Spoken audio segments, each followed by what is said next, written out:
Hi, everybody. I am Lady Stars on Fire. My real name is Michelle Espinosa, and this is the weekly healing messages, the first one for 2018.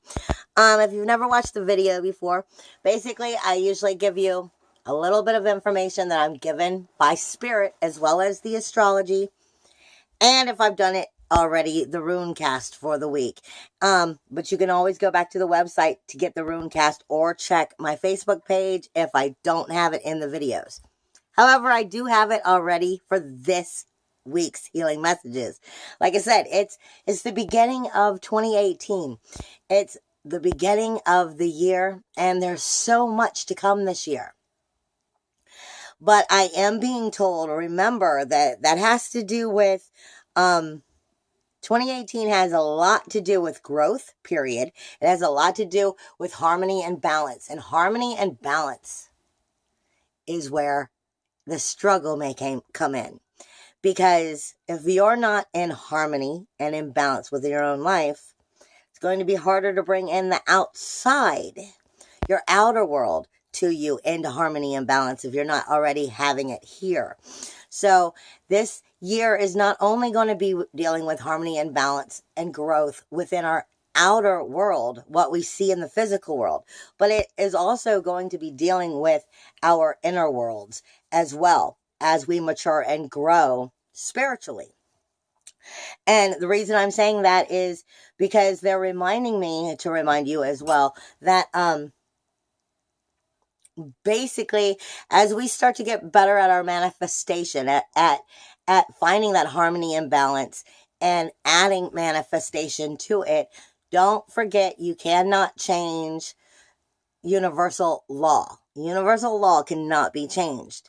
That is not a manifestation that you can deal with. However, coming into your balance will help change the universal law around you so that that higher vibration can come in.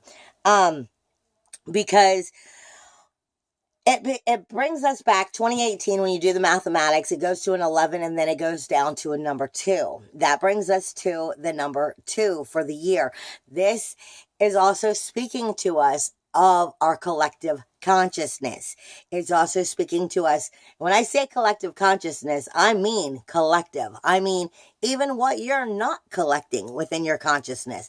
Ego, shadow, unconsciousness itself, and learning to take that unconsciousness and lift it into a higher consciousness so that the outer consciousness of what you are aware of in your life becomes a higher consciousness, a higher vibration, and you have more positive growth coming to you.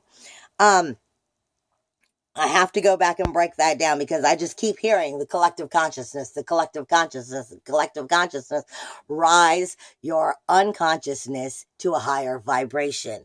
And in order for us to rise that unconsciousness within us to a higher vibration, that is cleaning up and dealing with some shadow and ego issues that we have within so that our inner world will match what we want for our outer world. And then our outer world can be created as so, basically.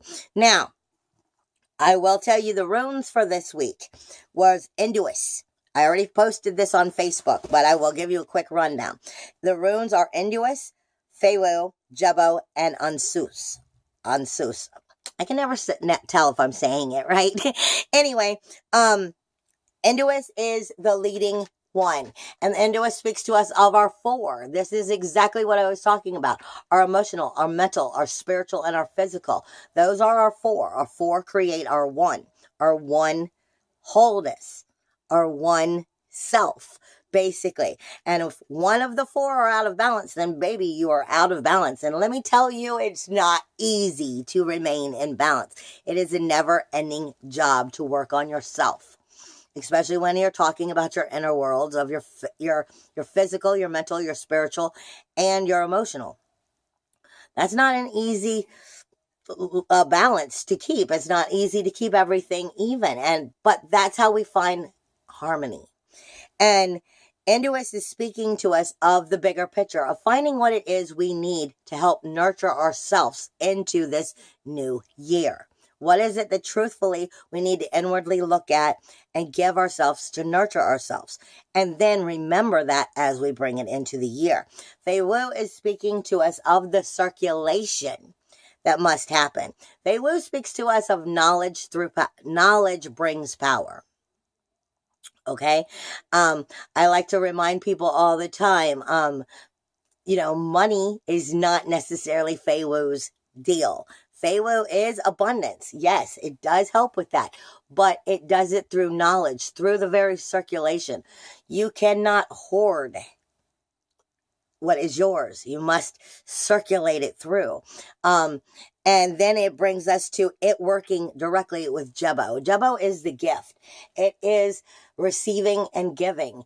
It is the gift of life and the obligations that go with it. It is the contract of life that must be honored, basically.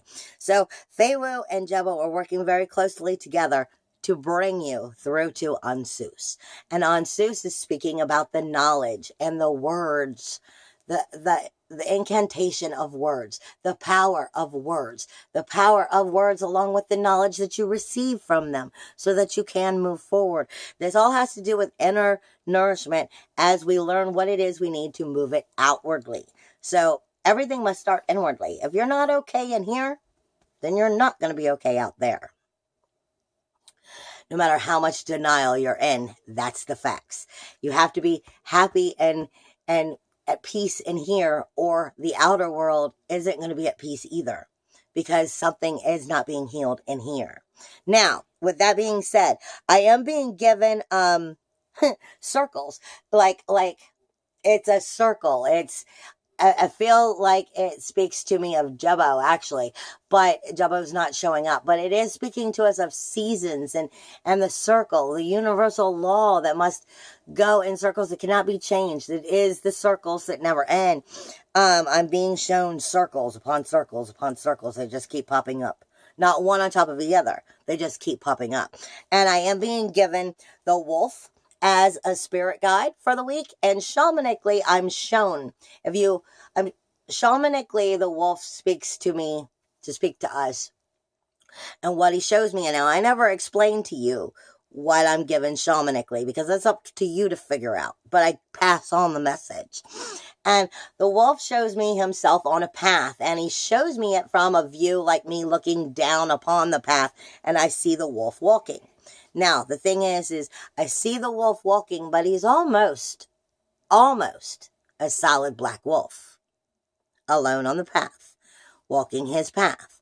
But he makes it very distinct for me to notice, like on his foot in a spot, and on a part of his back, and at one spot on his neck, there is white fur. So the white is coming through the darkness, basically, as he's walking this path. And that's all I'm allowed to tell you, because shamanically, that's up to you to figure out and understand what wolf is saying to you. Now, I'm also being given a bat, and I'm seeing the bat itself flying through the darkness. And you might want to look up bat medicine, because bat as a spirit guide is some very big medicine, and bat can work with you, but bat does not make it easy on you. It makes you really work through some of your ego issues. Anyway, now as I move on to the astrology, let me just start off. 2018, January 1st, a full moon. Does anybody else not get this? The first day of the year is a full moon. That tells you all you need to know about the whole year, okay? It starts off in a full moon in Cancer. Cancer is our fourth house universally, which speaks to us of our home, but not just family home. It speaks to us also of our karmic home, our soul home, okay? As well as karma within your own personal roots, within your own home past lifing, or this life, because anything past today is past, okay? It speaks to us of a full moon first day of the year and a number 2 year coming into harmony. It's speaking to us of bringing to light those things that have to be corrected, those things that need to be changed, those things that need to be shifted, need to be released, let go of. Okay? Full moon in Cancer is telling us about our nesting energies. It's speaking to us of our Cancer energies, of our nesting energies, as well as our nurturing energies, as well as our, our family and taking care of family. But Cancer doesn't always come right out and be nurturing in the loving, honest way. They kind of beat around the bush instead of going direct. Cancer kind of speaks to you of I'm going to get to you and I'm going to do the best I can. The way they nurture is by taking care of situations, not necessarily by saying how they love you, is what I'm trying to say. It's kind of beats around the bush around it and does everything but actually hit the circle. And we're talking about a full moon speaking to you about hitting the circle, hitting what it is that needs to be brought to light and changed. Okay? Now, on the 2nd of this week, Uranus goes direct in Aries at 23.24 degrees. 23.24. This is also speaking to us of moving in a new direction, as well as spiritually and universally. Okay? It's in Aries, which is still the first house. And let me make sure that you comprehend this now. Aries has gone direct. Yes. Or on the 2nd, it will go direct. So it's no longer inwardly communicating about your independence, your individuality, your inventive nature, your freedom, and or why none of these are showing. It's now going direct. So it's going to start moving outwardly and actually showing that. So these mood swings are coming in because of that shift. Now, it will be at that 23.24 degrees all week. That shift, because the planet is so big and so far away from us and everything, basically is going to take that long for that shift to actually take place. So this whole week, it's in the same spot, the same vibration. It's not moving. It's just moving within its area of movement as it turns one direction to the other. So it will be an outward movement. So this whole week, you're going to have a lot of mood swings coming out because all of that inward energy that Uranus has been talking to people about, like I said, this is the last time it's gonna have its retrograde in Aries in 65 years. So anything it's been trying to teach you since you've pretty much been alive, this is the last time it had a chance to teach you it. And as it goes direct, it's going to be spitting out that information basically outwardly, and it's going to be starting to bring those attitudes out of you. Like I say, I call it word vomit a lot. I call it word vomit when it's quite simply, it's not even that you're cussing. It's when you can't stop yourself from speaking your mind. And it's up to you to make sure your word vomit comes out positively, because sometimes these are things we need to release from us. We need to let go of. We need to start, realizing what we weren't and what we are so that we can be exactly what we are and stop being what we weren't. Okay? And as it's sitting in this degree for this whole week, it's just sitting on that energy until it starts moving. Now, here's the kicker. Even though when we look at in astrology, retrograde, it goes direct, turns, goes retrograde, and then it goes direct again. But when it's in that spin, that area of going direct, turn, and then turn again, that is also called shadows, when it's in the shadow area, which is where some of those darker energies come out. And let me be blunt. Uranus is going to be in shadow until January, February, March, May. Until May. Basically, it's going to have that energy, even though it's gone direct, it's still sitting on that shadow, which is going to be ego, shadow energy, stuff you don't necessarily want to see and be honest with yourself about. It's going to be coming up and out of you, and you're not going to be able to help it because it's meant to be that way, because it's about to move into a new sign in May. Yeah. And May also, it'll be moving into Taurus, which will be moving into our second house universally. So all of this energy has only this chance to get it through your thick head of what it is you haven't been learning from it about independence, your personal independence, your personal individuality, about expressing it, and or why aren't you, and finding it within, as well as bringing that inventive self up and out of you. And how is that all going to help create your personal freedom? All of this is coming up. And like I said, in a very word vomity way sometimes. And it's going to be coming up, especially this week, but it's going to be in shadow as it moves towards moving into that new sign for the next 4 months. So that's still going to be there. Now, Ceres has also gone retrograde. Ceres is Mother Earth in a form. She is nurturing. She is too close to home often. She went retrograde about 2 weeks ago and I did not catch it. But this also explains because while Uranus is moving outwardly, Ceres is moving inwardly. And she's speaking to you about what it is you need to nourish yourself properly, where it is it's lacking, why it is that it's lacking. She's inwardly talking to you about nourishing yourself and the planet around you. So your life around you. Okay, she gets into that too close to home area, basically. And she's in Leo, which is the universal 5th house of creativity, because they keep showing me the moon in orange. The moon in orange with a great big orange halo around it, which is speaking to us about our creativity as we work through this new year, starting now. Also, Spirit is bringing me, they keep directing me to Libra.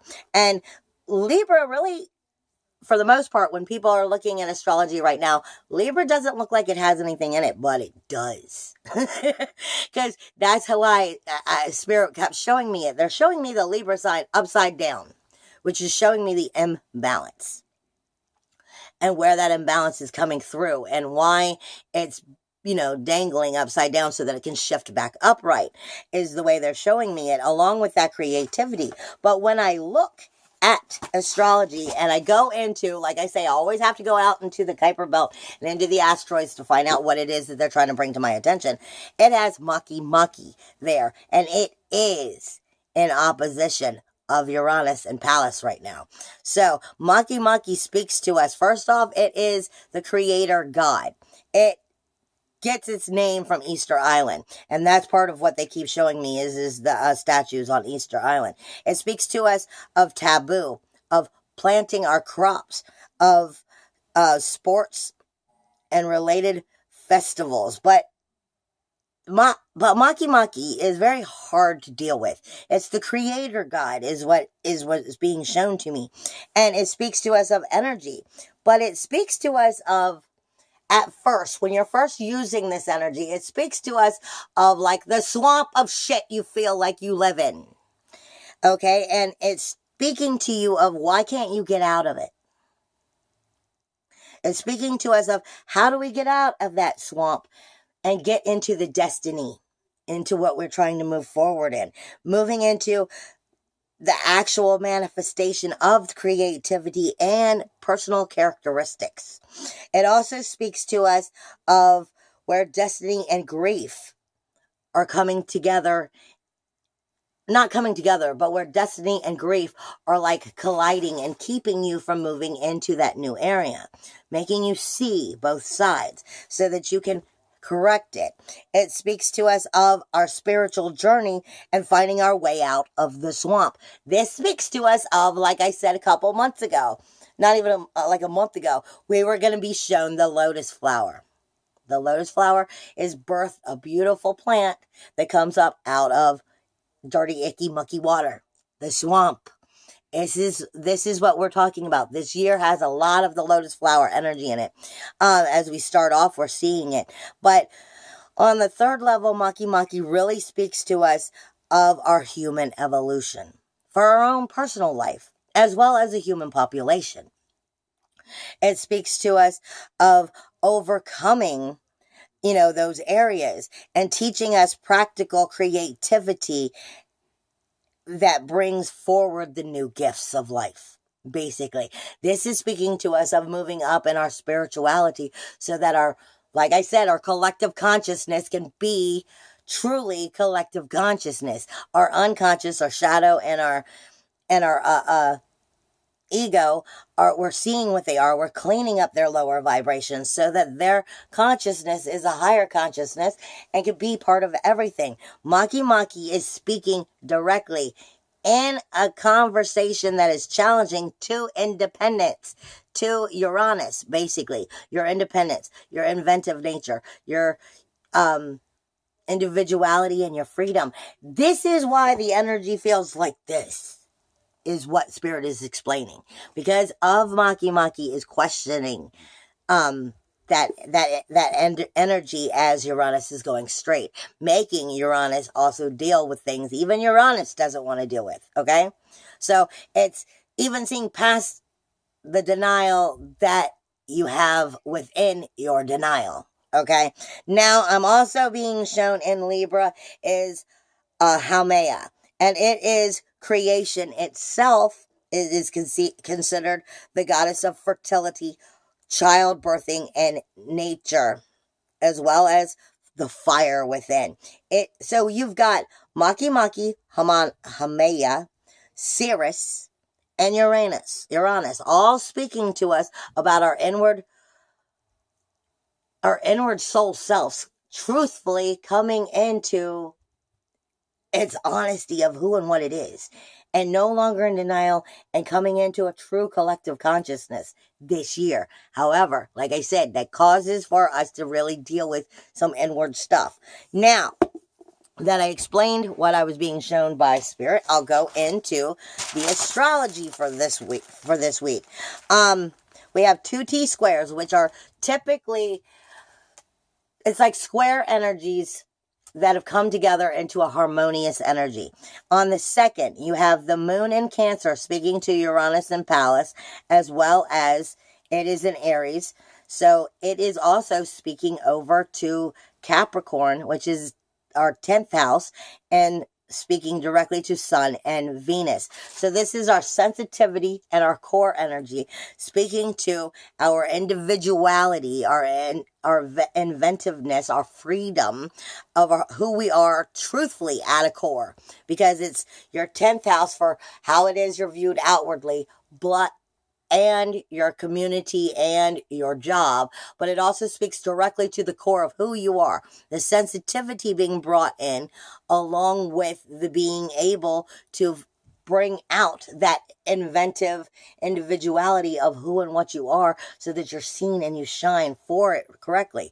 But the moon in Cancer is asking you to also pay attention to your intuitiveness right now on the 2nd. Now on the 6th and the 7th, the moon is going to be shifting between Virgo and Libra. And it is speaking directly to Chiron, which is speaking directly to Mercury in Sagittarius, the 9th house. This has to do with communication, with healing our inner wounds. But it's also dealing with healing ourselves within those inner wounds, because it's also speaking it with Saturn, I'm being told. Yeah, it's also speaking with Saturn. So it's going to be both inwardly and outwardly of both parts of life.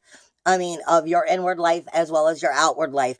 It's over healing those wounds, because that's what the wounded healer does. He finds the healing and makes us see it and makes us deal with it so that we could start anew.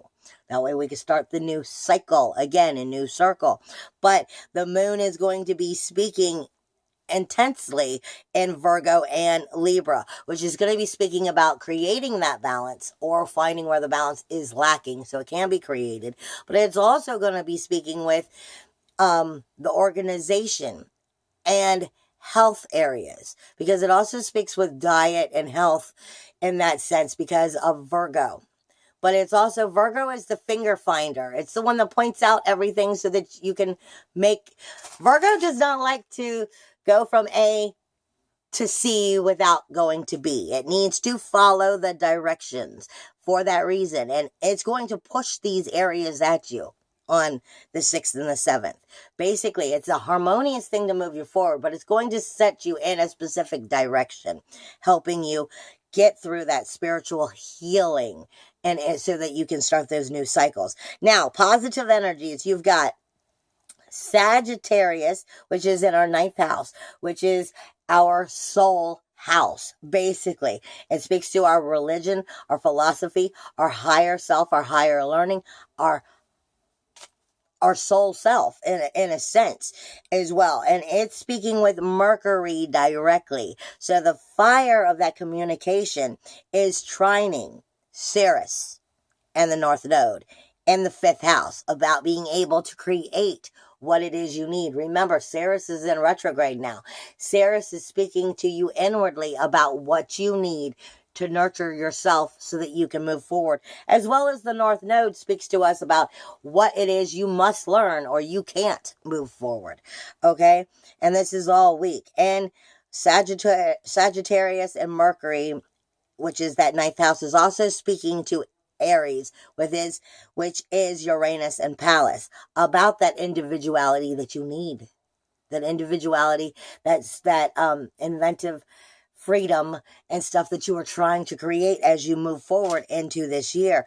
So this is positive energies helping you move forward, but you need to be somewhat on that inward evaluation, inward communication, not evaluation, communication about what it is that you need to nourish yourself and the life around you so that it can grow positively.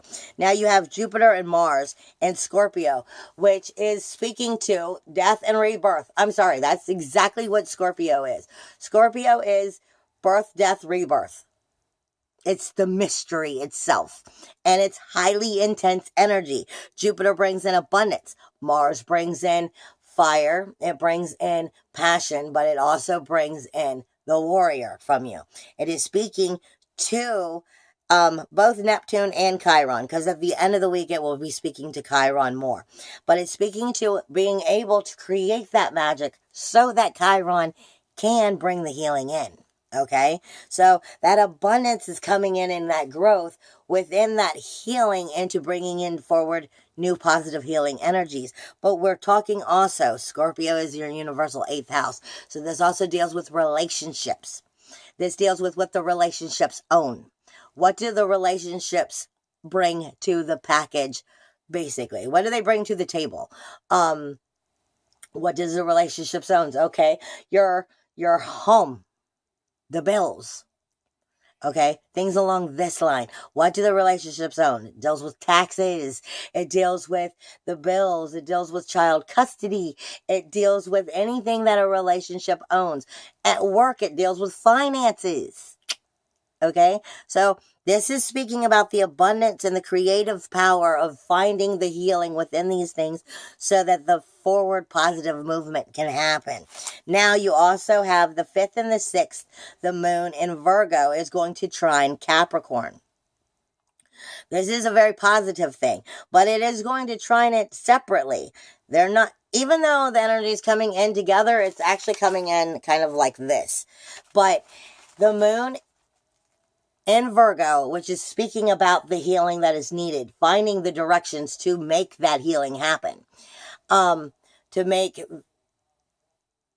organize it properly, is speaking to Lilith and Saturn directly. Now, this Capricorn is all about what can we build and create and have a foundation that lasts a lifetime, that will last. Okay. And it is talking with Lilith about what it is that you can't make me do. You cannot make me do it. End of discussion. And Saturn is trying to speak to it about the rules and boundaries that Lilith needs to have. Okay. As we come into that healing from both our community, our career, and our healing houses of organization, basically. Diet, health. And then it is also speaking with Sun and Venus. These are two separate conversations, but they are taking place in one house. So it is also speaking to your core energies of what it is you need, as well as Venus, as in what it is you need to make you feel good about life and what it is that is showing you that makes you not feel good about life. So these energies are, like I said, going to be taking place within that career energy, within the community itself, how you're viewed outwardly in the outward standings. But it also speaks to, that sixth house of organizing it properly so that the healing can be made for it to actually happen. Now you have sextiles of Jupiter and Mars and Scorpio are also going to be speaking to Capricorn again, which will also then be speaking to Chiron and Neptune. So this is the abundance coming in, the fire coming in, the passion coming in from Jupiter and Scorpio and Mars, from that eighth house of what it is those commitments and relationships own, basically. Whether it's within a career, whether it's within your home, whether it's within a relationship itself. Relationship is anything you care about, and then what it is that makes it responsible for what it's responsible for. Okay, and it is speaking to Capricorn about building that proper foundation, but it's speaking to Saturn and Lilith about what it is I will and I will not do and why, and what are the proper rules and boundaries that need to be created so that I can say I will and I will not do this and why, and stand firmly in that. Okay, and then it's speaking to Neptune and Chiron about giving us the magic, the power, the spirit to be able to create it, but to create it in a healing way. Okay, so this should be a very positive week, as long as you're not dealing with the negative side of Pisces and the negative side of Neptune, because as long as you're in being able to inwardly see truthfully what it is you need and stand by it and create from there, instead of creating from the past and an area where Neptune can magically make you feel like you're still in the past when you're not. Okay? You want to make sure you stay away from the fake story, the fake creation that is no more, because Neptune has a way of trickery with that. And you want to make sure you're building, you're creating from a positive standpoint, not from a stale, fake, old standpoint that doesn't exist anymore, because that's just going to make you start a cycle again and go nowhere. That is part of the trickery of finding the number 2 in the year. Idiocy is when you do the same thing over and over and over again and think you're going to get a new response.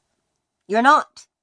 And that is part of the trickery that comes with this year. It's, in order for you to grow, you must grow. You can't continue to do the same thing. It's time to step out of the box and try something new. And that is going to be a little bit of a trick that's going to pop up throughout the year. Now, the challenges is Ceres and the node in Leo are going to also be speaking to Scorpio's birth, death, rebirth, and that 8th house of the relationships and what they own, speaking to Jupiter's abundance and Mars. Like I said, if you're staying away from creating from the past and you're creating forwardly into the new future, then you'll be fine. But you can't let the fake wanting to hold on to what is no more be there, because it's going to make you redo a whole circle all over again. Now you also have, for challenges, Uranus and Pallas and Aries are also speaking to Capricorn. I've been saying for a while, everything is talking to Capricorn. Saturn now is in Capricorn.